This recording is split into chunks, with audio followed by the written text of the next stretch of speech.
il existe quelque chose. Le néant ne peut créer quelque chose par lui-même.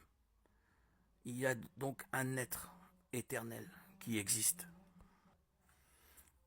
L'existence d'un être éternel est donc nécessaire.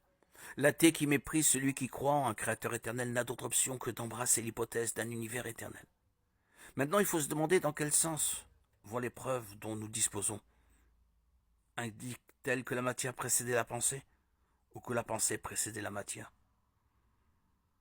À ce jour, toutes les preuves scientifiques et philosophiques essentielles ne vont pas dans le sens d'un univers éternel, mais d'un créateur éternel.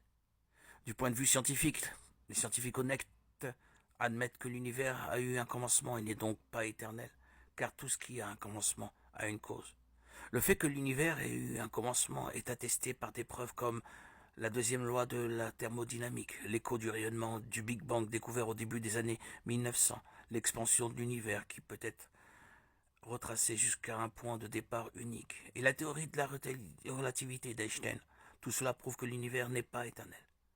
De plus, les lois qui régissent le principe de causalité s'élèvent toutes contre l'idée selon laquelle l'univers est la cause ultime du monde qui nous entoure.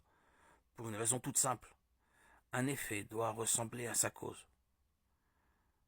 Sachant cela, aucun athée ne peut expliquer comment un univers impersonnel dépourvu de but, de sens et de moralité aurait pu accidentellement produire des êtres comme nous, pourvus d'une personnalité aussi préoccupée par notre raison d'être, le sens des choses et les valeurs morales. En vertu du principe de cause à effet, cela réfute totalement l'idée d'un univers naturel donnant naissance à tout ce qui existe. Au final, l'hypothèse d'un univers éternel est éliminée. Le philosophe Smile, qui n'était pas chrétien, a bien résumé le point où nous en sommes. Il est évident que seule l'intelligence peut créer l'intelligence. La seule conclusion rationnelle et raisonnable est qu'un créateur éternel est à l'origine de la réalité telle que nous la connaissons.